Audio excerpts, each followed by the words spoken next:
नमस्कार सर्वांना.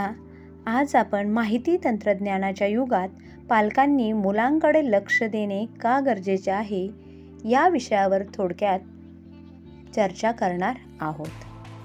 पहा, आपण सकाळी सकाळी उठल्यावर सर्वात आधी काय कृती करतो बरं? हो, अगदी बरोबर, आपण मोबाईलच पाहतो. आणि हाच मोबाईल आज आपल्या मुलांचाही सर्वात जवळचा मित्र बनला आहे. पण हा मित्र खरंच त्यांच्यासाठी चांगला आहे का? याच विषयावर आज मी आपल्यासमोर बोलणार आहे.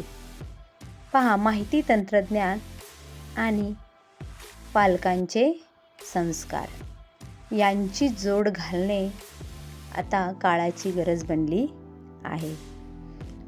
आजचा काळ म्हणजे माहिती तंत्रज्ञानाचा वेगवान काळ. मोबाईल, इंटरनेट, सोशल मीडिया या गोष्टींनी आपलं जीवन खूप सोपं केलं आहे. जगाच्या कानाकोपऱ्यातील माहिती एका क्षणार्धात आपल्याला या ठिकाणी मिळत आहे. हे नक्कीच खरं आहे, पण एक वास्तव्य आपण दुर्लक्षित करून चालणार नाही. आज अनेक मुले स्क्रीनमध्ये गुंतलेली आहेत, पण कुटुंबापासून दूर जातानाही आपण त्यांना पाहत आहोत. एक छोटंसं उदाहरण आहे. एक छोटा मुलगा असतो. त्याची आई त्याला म्हणते, बाळा चल आपण बागेत फिरून येऊ किंवा बाहेर फिरून येऊ. पण बाळ काय म्हणतं? थांब ना ग आई थोड्या वेळ, माझं ऑनलाईन गेम चालू आहे. म्हणजे पहा, हा ऑनलाईन असलेला मुलगा खरं तर आपल्या नात्यापासून ऑफलाईन जाताना या ठिकाणी दिसत आहे. या सर्वांची दखल पालकांनी घेणे खूप गरजेचे आहे. पहा, मुलं अनुकरणाने शिकत असतात. यासाठी मी एक उदाहरण सांगते. ज्यावेळेस मूल 8-9 महिन्याचं असतं, ते रांगतं, त्यानंतर चालतं आणि मग चालताना कधी पडतं पण. आणि पडल्यानंतर पहा, पालक असतात, कुणी जरी असलं तरी काय करतं, त्या बाळाला उचलवतं आणि त्या ज्या ठिकाणी पडलं आहे त्या ठिकाणी काय करतं बरं? कोण सांगेल? अगदी बरोबर, त्या ठिकाणी मारतं. आणि तुला मारलं का, मग तू पण त्याला मार. म्हणजे या ठिकाणी आपण हे म्हणू शकतो की मुलं ही अनुकरणाने शिकत असल्यामुळे मुलं आपलीच कृती करतात. आपण त्या जागेला मारलं म्हणजे आपण त्याला त्या ठिकाणी हिंसा शिकवली. मला त्याने मारलंय, मग तू पण त्याला मारलंच पाहिजे. म्हणजे या प्रकारची हिंसा आणि कृती मुलं आपल्याकडूनच शिकत असतात. तसंच मोबाईलच्या वापराच्या संदर्भात सुद्धा तेच म्हणता येईल. आपण ज्या प्रमाणात मोबाईल वापरतो, अगदी त्याच प्रमाणात मुलांना मोबाईल वापरायचा असतो.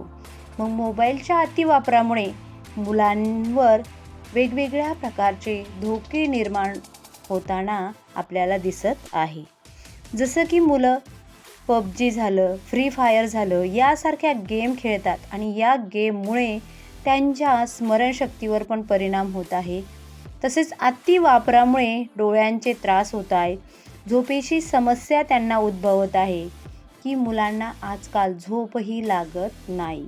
का तर मुलं रात्री उशिरापर्यंत ऑनलाईन राहतात, गेम खेळतात आणि मग ते गेमामधून मुलं काय शिकत असतात तर हिंसाच शिकतात. जसं की फ्री फायर आणि PUBG यासारख्या गेममध्ये एकमेकांना मारणं, बंदुकीच्या गोळ्यांचा वापर करणं, म्हणजे या गेममधून घेण्यासारखं काहीच नाही आहे. मुलं या ठिकाणी हिंसा शिकत आहे. त्यातून मुलं चिडचिडे बनतात आणि चिडचिडे झाल्यामुळे त्यांचं घरात आणि अभ्यासात, शाळेत गेल्यानंतर अभ्यासातही मन लागत नाही.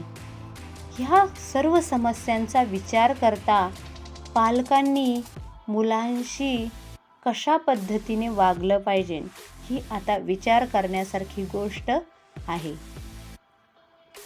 मुलं काही वेळेस चुकीच्या माहितीच्या संपर्कात पण येतात का तर मोबाईल आहे, सोशल मीडिया आहे, इंटरनेट आहे, त्यामध्ये सर्व माहिती मिळते. मग काही चुकीची माहिती असतात, ती चुकीची माहितीसुद्धा मुलं पाहतात आणि कळत नकळतपणे मागे पुढे त्या कृतीलाही ती बळी पडतात.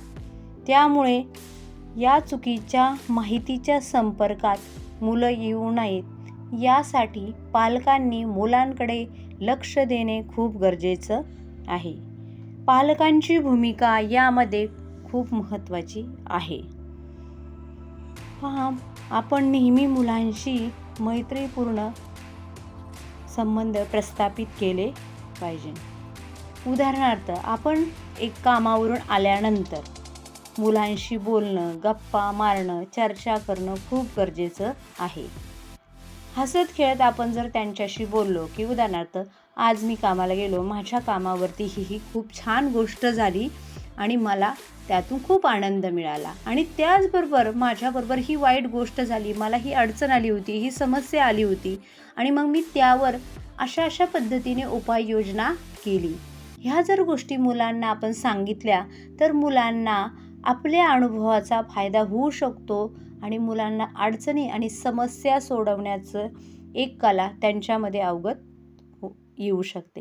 त्याचबरोबर मुलांनासुद्धा आपण विचारणं गरजेचं आहे की तू शाळेत गेल्यानंतर आज काय शिकलास, नवीन कोणती गोष्ट तुला आवडली, तुला काही अडचणी आल्या का, काही समस्या आल्या का, जर आल्या तर तू त्यावर काय उपाययोजना केल्या.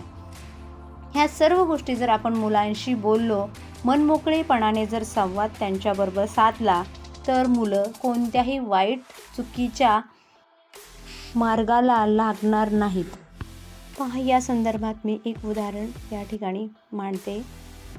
स्नेहा नावाची तरुणी, इंस्टाग्रामवर 200 मिलियन फॉलोअर्स होते तिचे आयुष्य फक्त कॅमेरा, रिंग लाईट आणि फिल्टर्स यामध्ये सामावलेले होते. तिचा 6 वर्षाचा आर्यन नावाचा एक मुलगा होता.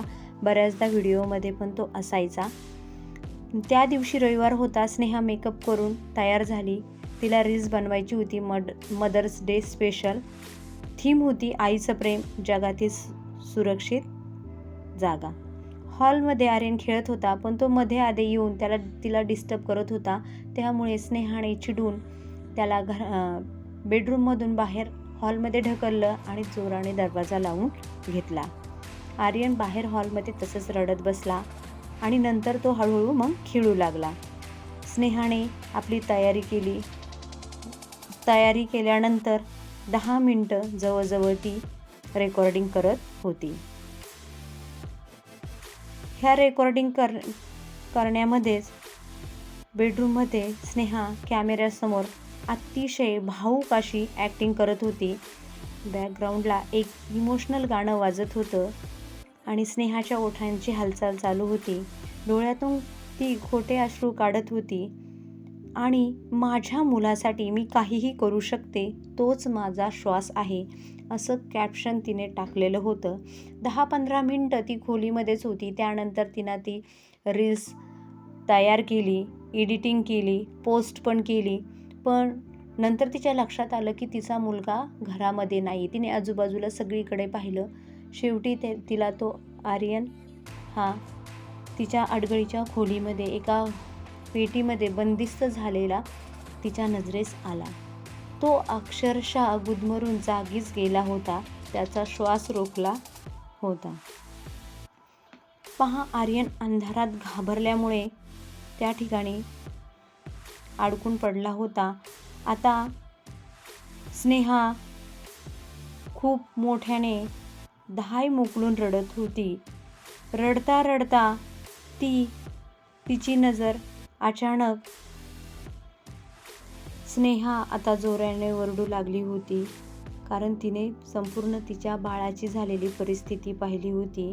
पोलीस आले, त्यांनी अपघाती मृत्यूची नोंद केली. स्नेहा आकांताने रडत होती. तिचे आयुष्य संपले होते. पोलीस इन्स्पेक्टरने तिचा मोबाईल तपासला. त्यातील सर्व रील्स वगैरे सर्व रेकॉर्ड्स त्याने पाहिले.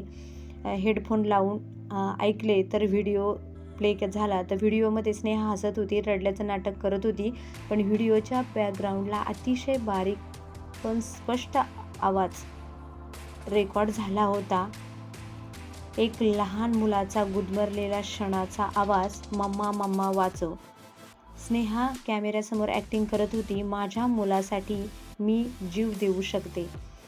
पण त्या क्षणी बॅकग्राऊंडला तिचा मुलगा खरंच त्याचा जीव जात होता हे तिच्या लक्षात आले नाही.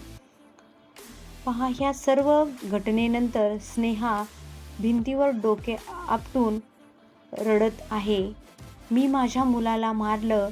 मी जगाला दाखवणारं फक्त प्रेम करत होते, पण माझा बाळ माझ्या शेजारी खोलीत मरत होता याकडे मी लक्ष दिले नाही. पहा, आता ही स्नेहा मेंटल हॉस्पिटलमध्ये आहे. ती कुणाशीही बोलत नाही. ती फक्त भिंतीवर बोट फिरवते. जणू काही ती पेटीत उघडण्याचा प्रयत्न करत आहे. म्हणजे पहा, या सोशल मीडियाच्या आभासी जगात आपण इतकं हरवून जातो की वास्तव्यातील आपल्या माणसा आवाज आपल्याला ऐकू येत नाही. स्क्रीन बाजूला ठेवा आणि आपल्या मुलांकडे पहा, लक्ष द्या आणि त्यांचा गेलेला जीव हा पुन्हा मिळणार नाही. आपल्याला लाईक्स ह्या भरपूर मिळतील, पण मुलांसाठी आपण आपली एक परफेक्ट आई होणं पण सध्या खूप गरजेचं आहे. त्यांच्या मोबाईल वापरावर मर्यादा ठेवा आणि आपल्या स्वतःच्या पण मोबाईल वापरावर सर्वप्रथम मर्यादा ठेवा. आपल्या कुटुंबासोबत वेळ घाला. मुलांना वाचन, खेळ, कला याकडे आपण वळवू शकतो. सर्वात महत्त्वाचं म्हणजे आपण स्वतः उदाहरण मुलांचे बनलो पाहिजे. जसं की आपण स्वतः जर एखादं पुस्तक वाचलं तर मूल त्याचं अनुकरण करेल.